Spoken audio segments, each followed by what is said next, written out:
Salut à tous, je suis ravi de vous retrouver sur canalturf.com et plus précisément dans cette émission directe course. Nous allons évoquer le programme de ce mardi 18 août avec un quintet plus qui aura pour cadre l'hippodrome de Deauville.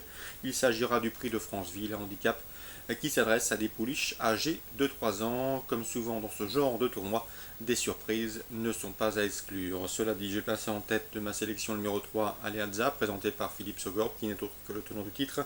Aleazza qui n'a pas manqué ses débuts dans les handicaps, puisqu'elle a été battue du minimum dans un quintet plus disputé à Clairefontaine dernièrement. Elle devançait ce jour-là deux de ses rivales du jour. Une confirmation est ici attendue.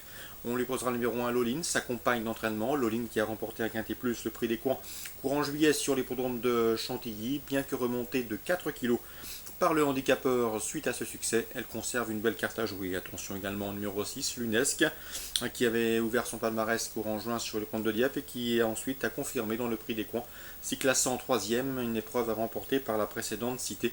Elle aussi, ce numéro 6, Lunesque, mérite une mention des plus favorables. Attention également au numéro 9, Élégante, deuxième d'un quintet plus à Longchamp, preuve qu'il faut compter avec elle à ce niveau de compétition.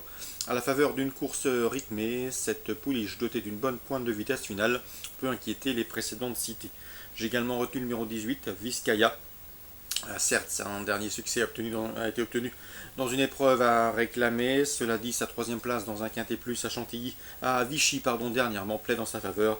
Et dès lors, elle mérite également que l'on s'attarde sur sa candidature. Je retiendrai ensuite le numéro 2, Hellstrom, qui reste sur 2 victoires. Elle a été remontée au poids, elle devra composer avec un numéro en dehors dans les stades de départ. Cela dit, il sera imprudent de l'écarter d'une sélection. Numéro 2, Hellstrom, d'autant qu'elle est entraînée. Elle dépend d'une écurie en pleine forme. Ensuite, le numéro 17, Œuvre, qui vaut mieux que ne l'indique sa 10e place enregistrée dans le prix des courants. D'ailleurs, auparavant, elle avait terminé 4e d'un quintet plus à Longchamp. Elle trouve ici l'occasion de refaire parler d'elle.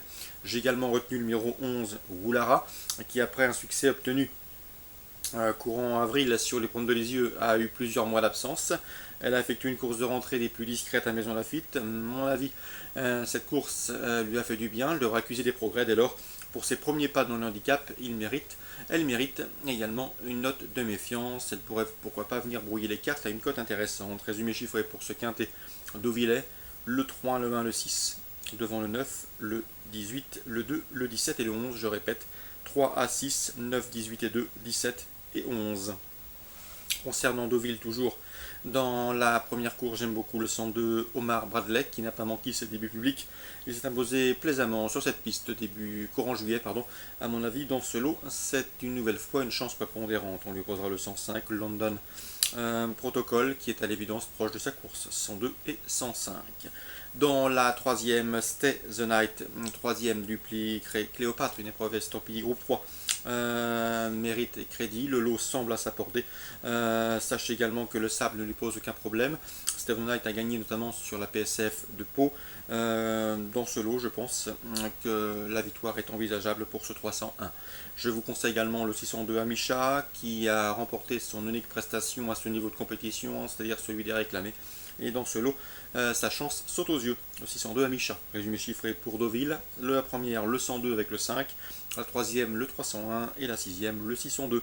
Vichy, Réunion 3, j'aime beaucoup. Dans la huitième, le 805, Siljan Saga. Son entraîneur lui a déniché un engagement sur mesure. Le lot à sa portée. La jument devrait répondre présent. On lui opposera le 803 Hayden Flem, qui n'est autre que le tenant du titre et qui, à mon avis, dans ce lot peut venir corser les rapports. 805 et 803. Enfin, Cabourg en Réunion 4, Réunion 4 Cabourg. Dans la troisième, je sais que Franck Hahn aime beaucoup le 303 Danae Turgot. Elle fait partie de ses bons espoirs pour cette promotion réservée à la aux jeunes pousses et cette course réservée aux jeunes pousses. À mon avis, dans ce lot, elle pourrait bien effectuer des débuts tonitruants. Le 303 Danae Turgot.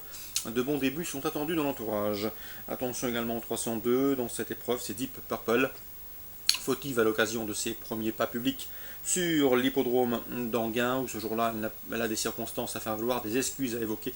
À mon avis, l'occasion lui est donnée ici d'obtenir ses premiers gains, en tout cas les protégés de Philippe Allaire dans cette jeune génération ne cesse de se mettre en évidence. Elle pourrait bien les imiter. Le 303 et le 302, ça c'est pour Cabourg en Réunion 4. Voilà pour les infos de ce mardi 18 août. Je vous souhaite une excellente journée, de très bons jeux et on se donne rendez-vous demain pour une nouvelle émission. Pardon.